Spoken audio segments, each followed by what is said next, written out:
mars, c'est le printemps des poètes à Valoris et j'accueille Muriel Brossé.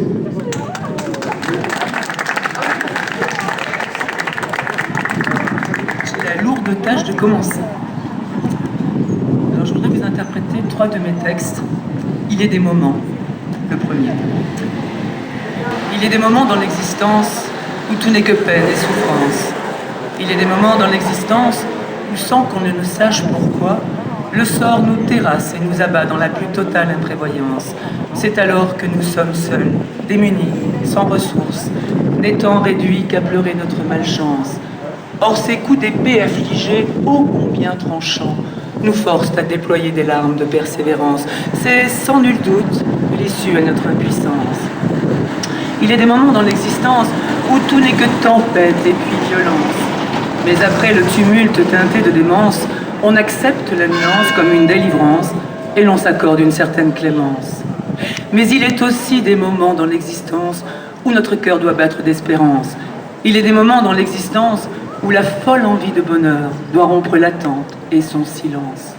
Et si par chance, notre soif d'amour se désaltère à l'eau vivifiante d'un bel amour, que notre volonté soit celle de ne former qu'un, dans la joie comme dans la douleur, ainsi deux, mais toujours un, suivant le même chemin, nous, faibles hier, deviendrons forts demain. C'est en nous, conjoints, que réside la puissance et la gloire. L'amour, l'espoir en sont la clé du secret. Nos rêves en partance en sont les liens. Un jour peut devenir une éternité.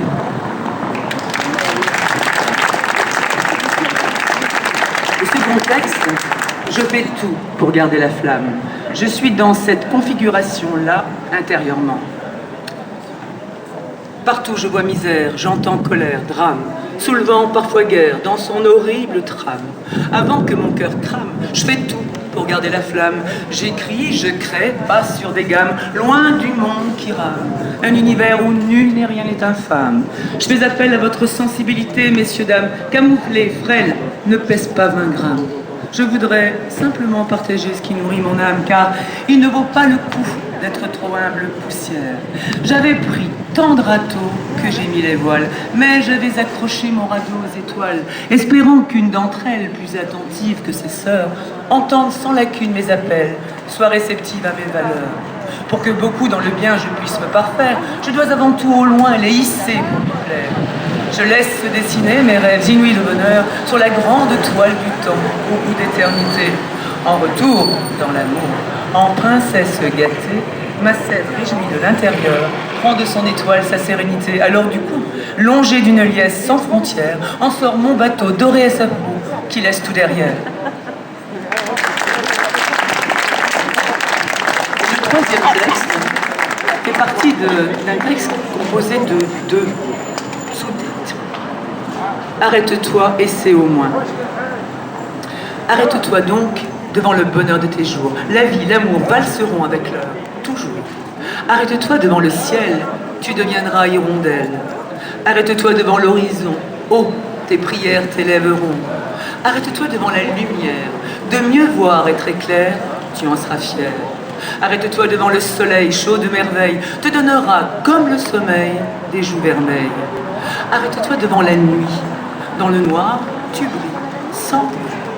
Arrête-toi devant le rêve, secrètement, goûte sa sève. Arrête-toi devant la musique, t'inondera fort le fantastique. Arrête-toi devant le chant, te découlera le son charmant. Arrête-toi devant la fleur, te dégagera son odeur. Arrête-toi devant l'enfant, il t'apportera tant et tant. Et là ensuite seulement, arrête-toi devant les gens. Ne les entends pas forcément, mais de les regarder un peu, prends le temps. Par ton cœur de feu, tu connais l'important. Par tes yeux, tu sais admirer la beauté. Par ton nez, tu sais humer les vraies odeurs.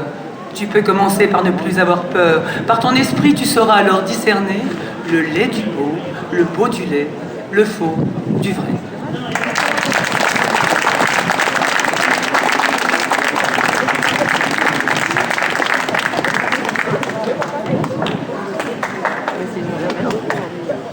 Merci Muriel. Muriel Brossé que nous retrouverons donc au château de Montsartou très bientôt. Je rappelle Muriel Brossé qui d'ailleurs a publié aux éditions du Panthéon ce livre avec existence riche de sens. Nous avons un certain nombre de membres des Monts d'Azur qui ont publié, nous en sommes très fiers. Et maintenant, je passe le micro à Muriel. Il y a une erreur. Ce n'est pas existence riche de sens, c'est une question que je pose.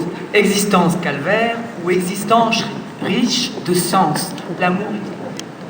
Merci. Soyons là quand? Tu te tiens là sur toi-même replié, à de drôles d'envies tu t'es noué. T'as les idées toutes mélangées, dans ta tête c'est la mêlée. Tu voudrais arrêter la pendule, tellement dedans ça se bouscule. Ce que tu manges ne passe pas, patraque et ton foie. Tu te dis, elle est moche la vie. T'as le cœur en charpie, sans aucun chahut. Quel tohu-bohu. Mais regarde-moi, faites pas cette tête-là. On dirait que ta mère t'a perdu, même si c'était vrai. Ta vie continue. Quoi? Que dis-tu? T'as pas besoin de moi? Assez, je te connais pas. Je te connais pas, c'est vrai, mais ta peine, je la vois et veux la considérer. Au nom de quoi? Peut-être par amitié, pourquoi pas? Fais-moi confiance. Je te demande simplement de te laisser aller. Pas de prise en charge, une simple décharge. Si tu peux pleurer sans crainte d'être pris pour un paumé, alors pleure. Oui, c'est ça, pleure. Libère ton cœur. Pleure, crache, vomis tes souffrances par tes vraies confidences. Tu vois, en ce moment, je n'écoute que toi. Je te juge pas, moi. J'ai envie de pleurer sur toi, sur ta vie. T'as vu, tu m'as souri. Du coup, tu te tiens plus droit. Beau fou, tu te sens mieux dit. Allez, arrête les conneries. Donne-toi la peine de continuer. Donne-toi la peine de m'écouter. Il y a sûrement quelque chose à changer. Prends le bon, laisse le mauvais. Entreprends peut-être une sélection dans ton entourage. Tes façons, ce sera plus sage. Force-toi à mettre un peu de gaieté dans cette putain de vie. Tu sais ce que tu feras après? J'en ai le respect, mais elle est belle, la vie. Là, tu récolteras ce que tu sèmeras. T'auras plus le temps de penser à te foutre en l'air, à te balancer. Bon, je vais te laisser. Réfléchis. Au fait, je t'ai pas dit, si je suis passé par là, moi aussi. Si je l'avais fait, je serais pas là aujourd'hui. Je t'aurais pas rencontré et eu la joie de t'aider. À présent, je te donne le relais. À toi de jouer. Maintenant, un petit peu plus sarcastique quand même. Je travaille dans un grand magasin et j'ai affaire souvent à des femmes. Alors, à vous, mesdames. Ce texte, je vous le dédie, mesdames. Ni ne vous juge, ni ne vous blâme. Mais votre conduite, je condamne. M'écoute qui veut m'écouter, je ne veux vous forcer. Je délie mon écriture comme de la confiture, pour la dernière fois relative à la négativité. Car dans moi, la positivité, et je vous l'assure, je préfère la garder. Comprenez-moi, je sors de la masse, donc refuse la mélasse. Pourquoi, mesdames, entre vous, parfois êtes aussi jalouses? Quand il vous prend de temps en temps de votre bouche, sort de la bouffe. Face à une de vos sœurs, pauvre adversaire du moment, vous la bombardez de critiques, sans aucune raison et sans cœur. Là se pose un hic, ne trouvez-vous pas vraiment? Vous l'examinez sous toutes ses coutures, au moindre détail. Bien sûr, vous réjouissant d'avoir trouvé la faille, nul n'est parfait. Elle porte une jolie robe, elle a un sourire charmant, elle parle bien, ou elle a du chien. Pour vous, c'est son côté dérangeant. À croire que de vous, il n'en est rien. Vous la rabaissez à votre aise, lui attribuez des pensées qui vous déplaisent. Souvent, ne connaissez même pas d'où elle vient, ni même son chemin.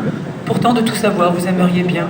Alors vous fabulez, et avec d'autres inimitiés, vous vous liez pour toujours la démonter. N'est-ce pas vrai? Si vos maris vous entendaient quand votre venin vous déversait, je ne crois pas que davantage ils vous aimeraient. Si vraiment vous désirez juger, jugez plutôt ses qualités. Elles seraient sûrement perceptibles si vous arrêtiez de regarder la superficialité qui vous rend susceptible. Votre sœur, votre adversaire, ne peut tout de même pas reprocher à la nature, à ses parents de l'avoir faite comme elle est. Certains d'entre vous me reprocheront mon insolence. Certaines autres acquiesceront prenant ses propos pour simple virulence. Mais quand toutes déblatérez sur votre sœur son caractère, faites-vous preuve d'indulgence. Quand elle se sent bien dans sa peau, en passe-temps, vous la disséquez en lambeaux. Quand elle se sent simplement heureuse, vous la trouvez prétentieuse. Elle a envie d'être jolie, mesdames, n'en avez-vous pas envie aussi? Elle a envie de plaire, que vous fait-il brère? Elle est peut-être belle intérieurement, pouvez-vous en dire autant? Il reste 2 minutes, alors j'ai le dernier, je ne pense pas qu'il y en ait ici, mais ça s'appelle les cons. Se pensent profonds, sont pleins de zèle, spirituels, les cons.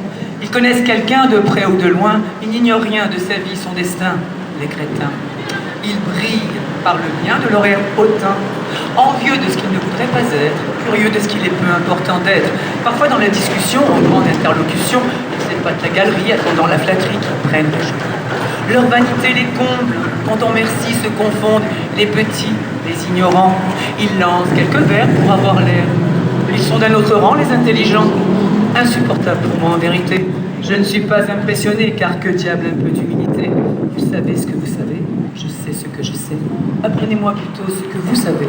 Je vous apprendrai bientôt ce que je sais.